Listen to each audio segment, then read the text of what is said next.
Hi friends, ಎಲ್ರಿಗೂ ನಮಸ್ಕಾರ. ಎಲ್ಲರೂ ಹೇಗಿದ್ದೀರಾ? ಐ ಹೋಪ್ ಎಲ್ಲರೂ ಕೂಡ ತುಂಬ ಚೆನ್ನಾಗಿದ್ದೀರಾ ಅಂತ ಭಾವಿಸ್ತೀನಿ.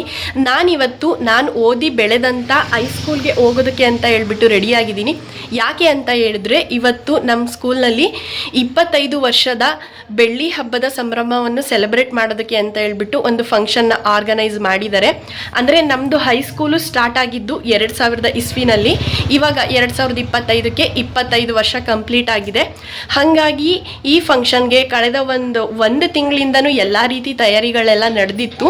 ಹಾಗೆ 25 ಬ್ಯಾಚ್ಗಳ ಎಲ್ಲ ಓಲ್ಡ್ ಸ್ಟೂಡೆಂಟ್ಸ್ಗಳನ್ನು ಸ್ಕೂಲ್ ಕಡೆಯಿಂದ ಇನ್ವೈಟ್ ಮಾಡಿದ್ದಾರೆ. ಸೊ ನಮ್ಮ ಬ್ಯಾಚ್ ಅವರು ಕೂಡ ಮಾತಾಡಿಕೊಂಡು ಅಷ್ಟು ಜನ ಹೋಗ್ತಾ ಇದ್ದೀವಿ. ನನಗಂತೂ ಇವತ್ತಿನ ದಿನ ತುಂಬ ಸ್ಪೆಷಲ್ ಅಂತಲೇ ಹೇಳ್ಬೋದು. ಯಾಕೆ ಅಂತ ಹೇಳಿದ್ರೆ, ಯಾರಿಗೂ ಕೂಡ ಈ ಒಂದು ಆಪರ್ಚುನಿಟಿ ಸಿಕ್ಕಿರಲ್ಲ. ಮತ್ತು ಅದೇ ಹಳೆ ಸ್ಕೂಲ್ಗೆ ಹಳೆ ಫ್ರೆಂಡ್ಸು, ಟೀಚರ್ಸು, ಅದೇ ಒಂದು ಓಲ್ಡ್ ಮೆಮೊರೀಸ್ನ ಮತ್ತೆ ರೀಕಾಲ್ ಮಾಡ್ಕೊಳ್ಳೋದಕ್ಕೆ ಯಾರಿಗೆ ತಾನೇ ಚಾನ್ಸ್ ಸಿಕ್ಕಿರುತ್ತಲ್ವ. ಸೊ ಆ ಚಾನ್ಸ್ ಇವತ್ತು ನಮಗೆ ಸಿಕ್ಕಿದೆ. ಇವತ್ತಿನ ದಿನ ಹೋಗಿ ಅಲ್ಲಿ ಇಡೀ ದಿನ ಟೈಮ್ನ ಸ್ಪೆಂಡ್ ಮಾಡ್ಬೋದು. ಮತ್ತು ನಮ್ಮ ಓಲ್ಡ್ ಟೀಚರ್ಸು, ಫ್ರೆಂಡ್ಸು ಎಲ್ಲರನ್ನೂ ಕೂಡ ಮೀಟ್ ಮಾಡ್ಬೋದು. ನಾನಂತೂ ಸಿಕ್ಕಾಪಟ್ಟೆ ಎಕ್ಸೈಟ್ಮೆಂಟಲ್ಲಿದ್ದೀನಿ. ಸೊ ನನಗಂತೂ ಇವತ್ತಿನ ದಿನ ಮತ್ತು ಈ ವಿಡಿಯೋ ತುಂಬ ಸ್ಪೆಷಲ್ ಅಂತಲೇ ಹೇಳ್ಬೋದು. ಹಾಗೆ ನಿಮಗೂ ಕೂಡ ಈ ಒಂದು ವಿಡಿಯೋ ತುಂಬ ಎಂಟರ್ಟೈನ್ಮೆಂಟಿಂದ ಕೂಡಿರುತ್ತೆ. ನಮ್ಮ ಬ್ಯಾಚ್ ಬಂದು 2014 ಮತ್ತು 15 ಬ್ಯಾಚ್ ಆಗಿರುತ್ತೆ. ಹಾಗೆ ಇವತ್ತು ನಿಮಗೆ ನಮ್ಮ ಸ್ಕೂಲು, ನನ್ನ ಫ್ರೆಂಡ್ಸು, ನಮ್ಮ ಟೀಚರ್ಸು ಎಲ್ಲರನ್ನೂ ಕೂಡ ತೋರಿಸ್ತೀನಿ. ಇವಾಗ ಆಲ್ರೆಡಿ ಫಂಕ್ಷನ್ ಎಲ್ಲ ಸ್ಟಾರ್ಟ್ ಆಗಿದೆ. ಎಲ್ಲ ಬ್ಯಾಚ್ ಅವ್ರು ಕೂಡ ಹೋಗಿದ್ದಾರೆ. ಬಟ್ ನಮ್ಮ ಬ್ಯಾಚ್ ಅವ್ರು ಮಾತ್ರ ಎಲ್ಲ ರೆಡಿ ಆಗಿಬಿಟ್ಟು ಇನ್ನು ಮನೇಲೇ ಇದ್ದಾರೆ. ಬೇಗ ಬನ್ನಿ ಅಂದರೂ ಕೇಳ್ತಾ ಇಲ್ಲ. ಇವಾಗ ನನ್ನ ಫ್ರೆಂಡ್ ಬರ್ತಾನೆ ನನ್ನ ಪಿಕ್ ಮಾಡೋದಕ್ಕೆ ಅಂತ ಹೇಳಿದ್ದೀನಿ. ಮತ್ತು ಇನ್ನೊಂದು ಏನಂದರೆ, ಇವತ್ತು ನಮ್ಮ ಪಾಪುನ ನೋಡ್ಕೊಳ್ಳೋದಕ್ಕೆ ಅಂತ ಹೇಳ್ಬಿಟ್ಟು ನಮ್ಮ ಅಮ್ಮ ಒಬ್ಬರೇ ಇರ್ತಾರಲ್ವ, ನಮ್ಮ ಅಮ್ಮಗೆ ಒಂದು ದೊಡ್ಡ ಟಾಸ್ಕ್ ಅಂತಲೇ ಹೇಳ್ಬೋದು. ಯಾಕೆಂದರೆ ನಾನು ಯಾವತ್ತು ಪಾಪುನ ಈ ರೀತಿ 1 ಅವರ್ 2 ಅವರ್ ಎಲ್ಲೂ ಬಿಟ್ಟೋಗಿಲ್ಲ. ಇವತ್ತು ಫಸ್ಟ್ ಟೈಮ್ ಬಿಟ್ಟೋಗಬೇಕು. ಸೊ ನೋಡೋಣ ಯಾವ ರೀತಿ ಆಗುತ್ತೆ ಅಂತ. ಸೊ ಮತ್ತೆ ನಾನು ಸ್ಕೂಲ್ ಹತ್ರ ಸಿಗ್ತೀನಿ, ಬನ್ನಿ. ನಮ್ಮ ಸ್ಕೂಲ್ ಹತ್ರ ಹೋಗ್ತಿದ್ದ ಹಾಗೆ ನಮ್ಮ ಇಬ್ಬರು ಟೀಚರ್ಸ್ಗಳು ಸಿಕ್ಕಿದ್ದು ತುಂಬ ಖುಷಿಯಾಯಿತು. 10 ವರ್ಷಗಳ ನಂತರ ಮತ್ತೆ ಭೇಟಿ ಆಗಲು ಅವಕಾಶ ಸಿಕ್ಕ ನಾವೇ ಪುಣ್ಯವಂತರು. ನಾವು ಹೋಗೋ ಅಷ್ಟರಲ್ಲಿ ಫಂಕ್ಷನ್ ಸ್ಟಾರ್ಟ್ ಆಗಿತ್ತು. ನನಗೆ ನನ್ನ ಸರ್ಕಾರಿ ಶಾಲೆ ಅಂದಾಗ ನೆನಪಾಗೋದು ನಮ್ಮ ಬಾಲ್ಯದ ದಿನಗಳು, ಆ ಸ್ಕೂಲ್ ಯೂನಿಫಾರ್ಮ್, ರಸ್ತೆಯಲ್ಲಿ ಆಟಾಡ್ಕೊಂಡು ಬರ್ತಿದ್ದ ಆ ದಿನಗಳು, ಸ್ಕಾಲರ್ಶಿಪ್, ನೆಚ್ಚಿನ ಟೀಚರ್ಗಳು, ಕನ್ನಡ ಪಾಠಗಳು, ಅಡುಗೆ ಕೋಣೆಯ ಘಮಘಮ, ಆಟದ ಮೈದಾನದ ಖೋ-ಖೋ, ನನ್ನ ಇಷ್ಟದ ಕಬಡ್ಡಿ ಆಟ, ಧ್ವಜದ ಕಟ್ಟೆ, ಮೊದಲ ಬಾಯಿಗೆ ಇಷ್ಟವಾದ ಗೆಳೆಯ ಗೆಳತಿ, ಪೆಟ್ಟು ತಿಂದ ಸ್ಕೇಲು, ಮರೆಯಲಾಗದ ಸ್ನೇಹ, ಮನೆಯಿಂದ ತಂದ ತಿಂಡಿ ತಿನಿಸು, ಪ್ರತಿಭಾ ಕಾರಂಜಿ, ವಾರಕ್ಕೊಮ್ಮೆ ಬಣ್ಣದ ಬಟ್ಟೆ, ಮತ್ತೆಂದು ಸಿಗದ ಆ ಕ್ಷಣಗಳು ಇಂದಿಗೆ ನೆನಪು ಮಾತ್ರ. ನಮ್ಮ ಶಾಲೆ ಈ ರೀತಿ ಹಚ್ಚ ಹಸಿರಿನಿಂದ ಅಭಿವೃದ್ಧಿ ಆಗಿರುವುದು ನಮಗೆ ಹೆಮ್ಮೆಯ ವಿಷಯ. ಇವರೇ ನನ್ನ 10ನೇ ಕ್ಲಾಸಿನ ಕ್ಲಾಸ್ಮೇಟ್ಸ್ಗಳು. ಕೆಲವೊಂದಷ್ಟು ಫ್ರೆಂಡ್ಸ್ಗಳು ಕಾರಣಾಂತರಗಳಿಂದ ಬಂದಿಲ್ಲ. 10ನೇ ಕ್ಲಾಸಲ್ಲಿದ್ದಾಗ ನಮಗೆ ಇದೊಂದು ವರ್ಷ ಮುಗ್ದೋದ್ರೆ ಸಾಕು, ಸ್ಕೂಲಿಗೆ ಬರೋದು ತಪ್ಪುತ್ತೆ, ಸ್ಕೂಲ್ ಅನ್ನೋ ತಲೆನೋವು ತಪ್ಪುತ್ತೆ, ಸ್ಕೂಲ್ ಕಡೆ ತಲೆ ಹಾಕಿನೂ ಮಲ್ಗಲ್ಲ ಅನ್ನೋದ್ರಿಂದ ಹಿಡಿದು ನಾವು 10th ಸ್ಟ್ಯಾಂಡರ್ಡ್ ಕ್ಲಾಸ್ಮೇಟ್ಸ್ ಒಂದು ಸೇರಿದ್ರೆ ಚೆನ್ನಾಗಿರುತ್ತೆ ಕಣ್ರೋ ಅಂತ ಅಂದ್ಕೊಳ್ಳೋ ಟೈಮ್ ಬಂದೇ ಬಿಡ್ತು. ಗ್ರೂಪ್ ಸ್ಟಡಿ ಅಂತ ಬಿಟ್ಟರೆ ಓದೋದು ಬಿಟ್ಟು ಫ್ರೆಂಡ್ಸ್ ಜೊತೆ ಬರೀ ಮಾತುಕತೆ ಆಡೋದು ಎಷ್ಟು ಚೆನ್ನಾಗಿತ್ತು ಅಲ್ವಾ. ಆ ರೀತಿ ಲೈಫಲ್ಲಿ ಮತ್ತೆ ಇನ್ನೊಂದು ಸಾರಿ ಗ್ರೂಪ್ ಸ್ಟಡಿ ಮಾಡಿಸ್ಬಾರ್ದಾ ಅನಿಸುತ್ತೆ ಇವಾಗ. ಹೀಗೆ ನನ್ನ ಶಾಲೆ ಬಗ್ಗೆ ಹೇಳ್ತಾ ಹೋದರೆ ದಿನವೆಲ್ಲ ಸಾಲಲ್ಲ. ಸಾಕಷ್ಟು ನೆನಪಿನ ಅರಮನೆ ನಮ್ಮ ಸರ್ಕಾರಿ ಶಾಲೆ. ಇವರು ನನ್ನ ಸಿಸ್ಟರ್. ಇದೇ ಸ್ಕೂಲ್ನಲ್ಲಿ 2008-09ನೇ ಸಾಲಿನ ವಿದ್ಯಾರ್ಥಿಯಾಗಿ ಓದಿ ಇಂದು ಮೈಸೂರಿನಲ್ಲಿ ಟೀಚರ್ ಆಗಿ ವರ್ಕ್ ಮಾಡ್ತಿದ್ದಾರೆ.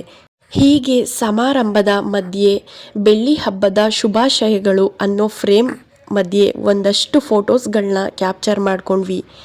ಈ ಫೋಟೋಸ್ ಜಸ್ಟ್ ಫೋಟೋಸ್ಗಳಲ್ಲ, ನಮ್ಮ ಲೈಫ್ನ ಬೆಸ್ಟ್ ಮೂಮೆಂಟ್.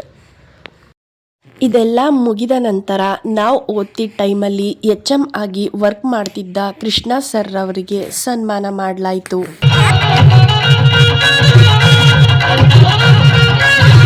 ನಂತರ ಎಲ್ಲ ಗುರುವೃಂದ ವರ್ಗದವರಿಗೂ ಕೂಡ ಸನ್ಮಾನ ಮಾಡಲಾಯಿತು. ಶಿಕ್ಷಕರು ನಮ್ಮ ಜೀವನದ ಶಿಲ್ಪಿಗಳು.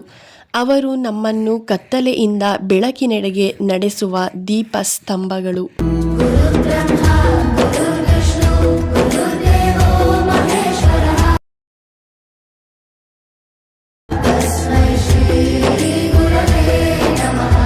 ನನ್ನ ನನ್ನ ಸ್ಕೂಲು, ನನ್ನ ಫ್ರೆಂಡ್ಸು ಎಲ್ಲರನ್ನೂ ಪರಿಚಯ ಮಾಡಿಸಿದ್ದಾಯಿತು.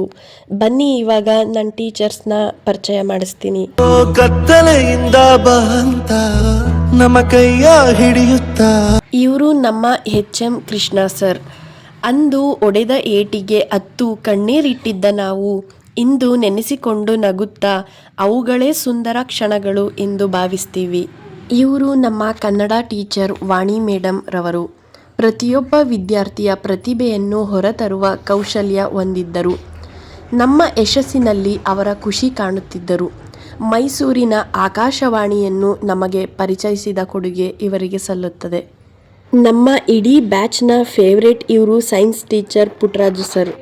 ಇವರು ಕೇವಲ ತಿಳುವಳಿಕೆಯನ್ನು ಹಂಚೋದಷ್ಟೇ ಅಲ್ಲದೆ ನಮ್ಮ ಜೀವನದ ಕಷ್ಟಗಳನ್ನು ಎದುರಿಸಲು ಶಕ್ತಿ ಮತ್ತು ಪ್ರೇರಣೆಯನ್ನು ನೀಡಿದವರು.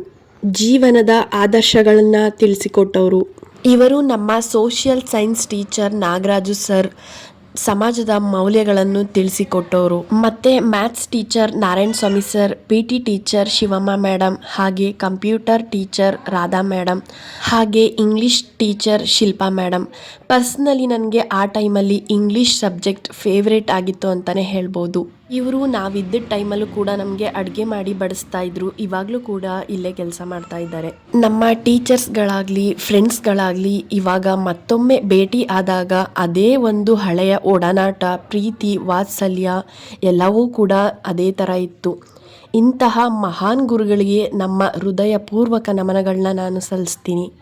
ನೂರಾರು ಕನಸಿನ ಪುಸ್ತಕಗಳ ಹೆಗಲೇರಿಸಿ, ಆತ್ಮವಿಶ್ವಾಸದ ಸಮವಸ್ತ್ರ ಧರಿಸಿ, ಗೆಳೆತನದ ಜಡೆಯ ಎಣಿಸಿ, ಗೆಳೆತನದ ಉಯ್ಯಾಲೆಯಲ್ಲಿ ತೇಲಾಡಿ, 1000 ಸ್ನೇಹದ ಗೋಪುರವನ್ನು ಕಟ್ಟಿಸಿ, ಮತ್ತದೇ ನಿರೀಕ್ಷೆಯೊಂದಿಗೆ, ಕಣ್ಣಂಚಿನ ಕಣ್ಣೀರಿನೊಂದಿಗೆ ನೆನಪುಗಳ ಹೊತ್ತು ತಂದ ಯಾತ್ರಿಕರು ನಾವು. ಇಂದು ತಮ್ಮದೇ ಆದ ಸುಂದರವಾದ ಜೀವನವನ್ನು ಕಟ್ಟಿಕೊಂಡು ಖುಷಿಯಾಗಿದ್ದೀವಿ. ಇದು ನಾವು ಓದ್ತಿದ್ದಂಥ ಟೈಮಲ್ಲಿ 10th ಕ್ಲಾಸ್ ಆಗಿತ್ತು. ಇವತ್ತಿಗೆ ಬಂದಂತಹ ಟೀಚರ್ಗಳಿಗೆ ಹಾಗೆ ಗೆಸ್ಟ್ಗಳಿಗೆ ಊಟದ ಔತಣವಾಗಿದೆ. ಇವತ್ತಿಗೆ ಕೇವಲ ನೆನಪುಗಳಷ್ಟೇ ಶಾಶ್ವತವಾಗಿ ಉಳಿಕೊಂಡಿವೆ. ಸಮಯ ಕಳೆಯಿತು, ಊಟದ ಸಮಯ ಬಂತು. ಅಲ್ಲಿ ಬಂದಂತಹ ಎಲ್ಲ ಟೀಚರ್ಸ್ಗಳಿಗೆ, ಗೆಸ್ಟ್ಗಳಿಗೆ, ಓಲ್ಡ್ ಸ್ಟೂಡೆಂಟ್ಸ್ಗಳಿಗೆ ಹಾಗೆ ಅಲ್ಲಿದ್ದಂತಹ ಎಲ್ಲರಿಗೂ ಕೂಡ ಊಟದ ವ್ಯವಸ್ಥೆ ಮಾಡಿದ್ರು.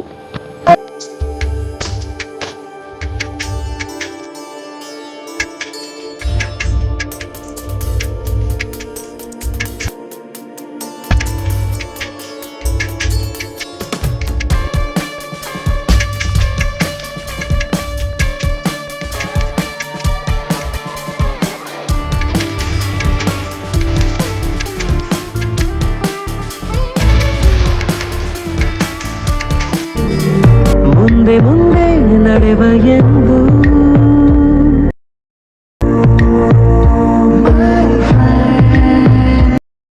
ತೋರಿಸುವ ಸ್ನೇಹಿತ,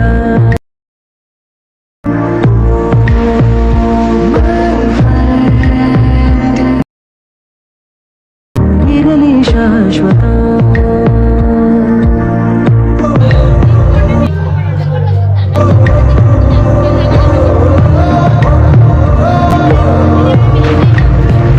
ನಮಗೆ ಇವತ್ತಿಗೂ ಕಣ್ಣಿಗೆ ಕಟ್ಟಿದಂತೆ ನೆನಪಿದೆ. ಇದೇ ಜಾಗದಲ್ಲಿ ಕೂತ್ಕೊಂಡು ಹೊಟ್ಟೆ ಉಣ್ಣಾಗುವಷ್ಟು ನಕ್ಕಿದ್ದು, ಮಾತಾಡಿದ್ದು ಎಲ್ಲವೂ ಸಹ ಇವತ್ತಿಗೆ ಇದೊಂದು ಸುವರ್ಣಾವಕಾಶ ನಮಗೆ ಸಿಕ್ಕಿದೆ. ನನಗೆ ಇವತ್ತಿಗೂ ಕೂಡ ನೆನಪಿದೆ ನಾವು ಕೂತ್ಕೊಳ್ಳೋ ಅಂಥ ಬೆಂಚ್ ಮೇಲೆ ಕೆತ್ತಿದ್ದ ಕೆಲವು ಹೆಸರುಗಳು. ಫ್ರೆಂಡ್ಸ್, ನಾವು ಜೀವನದಲ್ಲಿ ಏನು ಬೇಕಾದರೂ ಮರಿಬೋದು, ಆದರೆ ಈ ಸ್ಕೂಲ್ ಲೈಫ್ನ ಮಾತ್ರ ಯಾವತ್ತೂ ಮರೆಯೋಕ್ಕಾಗಲ್ಲ. ಸವಿ ಸವಿ ನೆನಪು, 1000 ನೆನಪು. ಸಮಯ ಮುಗಿತಾ ಬಂತು. ಒಂದಷ್ಟು ಜನ ಫ್ರೆಂಡ್ಸ್ಗಳು ಅವರವ್ರ ಊರಿಗೆ ಹೊರಟರು. ಹಾಗೆ ನಾನು ಕೂಡ ಈ ಫಂಕ್ಷನ್ಗೆ ಬರೋ ಅಷ್ಟರೊಳಗಡೆ 1 ಗಂಟೆ ಆಗಿತ್ತು. ಹಾಗೆ ಇವಾಗ ಟೈಮ್ ಬಂದು 4 ಗಂಟೆ ಆಗಿತ್ತು. ಹಾಗಾಗಿ ನನ್ನ ಮುದ್ದು ಕಂದಮ್ಮ ನಾನು ನೋಡ್ಕೊಂಡು ಹೋಗೋಣ ಅಂತ ಹೇಳ್ಬಿಟ್ಟು ನಾನು ಕೂಡ ಮನೆ ಕಡೆ ಬಂದೆ. ಪಾಪುನ ಸ್ವಲ್ಪ ಟೈಮ್ ಎತ್ಕೊಂಡು ಆಟ ಆಡಿಸಿ ಫೀಡ್ ಮಾಡಿಸಿ ಹಾಗೆ ಇನ್ನೊಂದು ಸರಿ ಮಲಗಿಸ್ಬಿಟ್ಟು ಮತ್ತು ನಮ್ಮ ಸಿರಿ ಕೂಡ ಅಮ್ಮ ನಿಮ್ಮ ಸ್ಕೂಲ್ನ ನೋಡ್ತೀನಿ ಅಂತ ಹೇಳಿದ್ಲು. ಹಂಗಾಗಿ ಅವಳನ್ನೂ ಕೂಡ ರೆಡಿ ಮಾಡಿಕೊಂಡು ಮತ್ತೆ ಸ್ಕೂಲ್ ಕಡೆ ಬಂದೆ. ಬರೋ ಅಷ್ಟರಲ್ಲಿ ಕೆಲವೊಂದು ಫೋಟೋಸ್ಗಳೆಲ್ಲ ಇತ್ತು, ಅದ್ರದ್ದು ಒಂದು ಆಲ್ಬಂಬೆ ಇತ್ತು. ಸೊ ಅಲ್ಲಿ ನಂದು ಫೋಟೋ ಕೂಡ ಇತ್ತು. ತುಂಬ ಖುಷಿ ಆಯಿತು ಅದನ್ನು ನೋಡಿಬಿಟ್ಟು. ಹಾಗೆ ಇದು ಪುಸ್ತಕಗಳು ನಮ್ಮ ವಾಣಿ ಮೇಡಮ್ ಅವರು ಸ್ವಂತಹ ಅವರೇ ರಚನೆ ಮಾಡಿ ಪ್ರಿಂಟ್ ಮಾಡಿಸಿರೋ ಅಂಥ ಪುಸ್ತಕಗಳನ್ನ ಯಾರಾದರೂ ತಗೊಳ್ಳೋ ಥರ ಇದ್ದಿದ್ರೆ ತಗೋತಾ ಇದ್ದಾರೆ. ಶಾಲೆಯಿಂದ ಯಾರಾದರೂ ಶಿಕ್ಷಕರು ಬಂದ್ರೆ ದಯವಿಟ್ಟು ಬನ್ನಿ. ಓಕೆ, ಧನ್ಯವಾದಗಳು. ಈಗ 2012-13ನೇ ಬ್ಯಾಚ್ 14, 15, 16 ಇದೆಲ್ಲ ಮುಗಿದ ನಂತರ ಅಲ್ಲಿ ಬಂದಂತಹ ಪ್ರತಿಯೊಂದು ಬ್ಯಾಚ್ಗೂ ಕೂಡ ಒಂದು ಮೊಮೆಂಟೋವನ್ನು ಕೊಡ್ತಾ ಇದ್ರು. ಹಾಗೆ ಅಲ್ಲಿ ಬಂದಿರತಕ್ಕಂಥ ಈ ಎಲ್ಲ ವಿದ್ಯಾರ್ಥಿಗಳಿಗೂ ಸಹ ಈ ಒಂದು ಮೊಮೆಂಟೋ ಫೋಟೋ ಫ್ರೇಮ್ನ ಕೊಡ್ತಾ ಇದ್ರು. ಹಾಗೆ ಇವಾಗ ನಮ್ಮ ಬ್ಯಾಚ್ಗೂ ಸಹ ಅದನ್ನ ಕೊಡ್ತಾ ಇದ್ದಾರೆ. ಈ ಕಾರ್ಯಕ್ರಮಕ್ಕೆ ಪಾಲ್ಗೊಂಡು ನಮಗಂತೂ ತುಂಬ ಖುಷಿ ಆಯಿತು. ನಮ್ಮ ಹಳೆಯ ನೆನಪುಗಳನ್ನು ಮತ್ತೊಮ್ಮೆ ಮೆಲುಕು ಹಾಕೋದಕ್ಕೆ ಒಂದು ಅವಕಾಶ ಸಿಕ್ಕಿದಂಗೆ ಆಯಿತು. ಹಾಗೆ ಈ ಕಾರ್ಯಕ್ರಮದ ನೇತೃತ್ವವನ್ನು ವಹಿಸಿದಂಥವರು, ಅವ್ರ ಹೆಸರು ನನಗೆ ಗೊತ್ತಿಲ್ಲ, ಅವರು ಎಲ್ಲರಿಗೂ ಸಹ ನನ್ನ ತುಂಬು ಹೃದಯದ ಧನ್ಯವಾದಗಳನ್ನ ಅರ್ಪಿಸ್ತೀನಿ. ನಂತರ ಇದೀಗ ಇಲ್ಲಿ ವರ್ಕ್ ಮಾಡೋವಂಥ ಎಲ್ಲ ಟೀಚರ್ಸ್ಗಳಿಗೂ ಸಹ ಸನ್ಮಾನ ಮಾಡಲಾಯಿತು.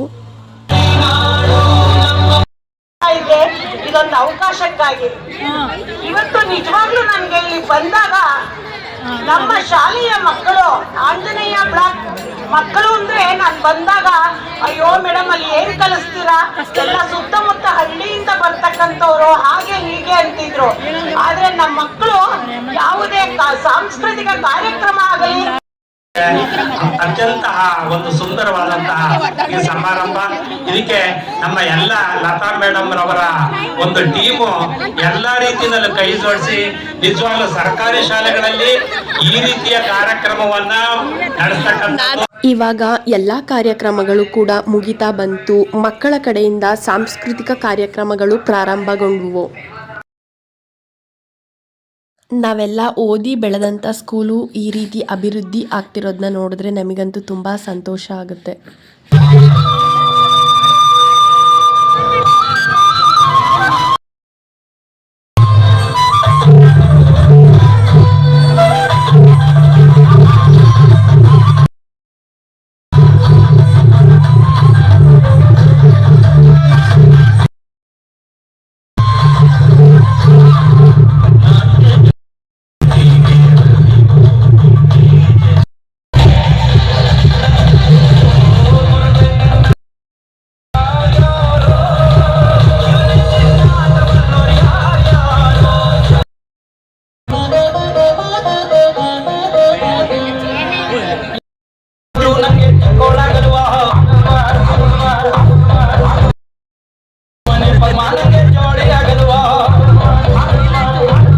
ಹೇ ಫ್ರೆಂಡ್ಸು, ಈ ಜನ್ಮಕ್ಕಿಷ್ಟು ಮುಗೀತು. ಮುಂದಿನ ಜನ್ಮದಲ್ಲಿ ಮತ್ತೊಮ್ಮೆ ಕ್ಲಾಸ್ಮೇಟ್ಸ್ ಆಗಿ ಸಿಗೋಣ.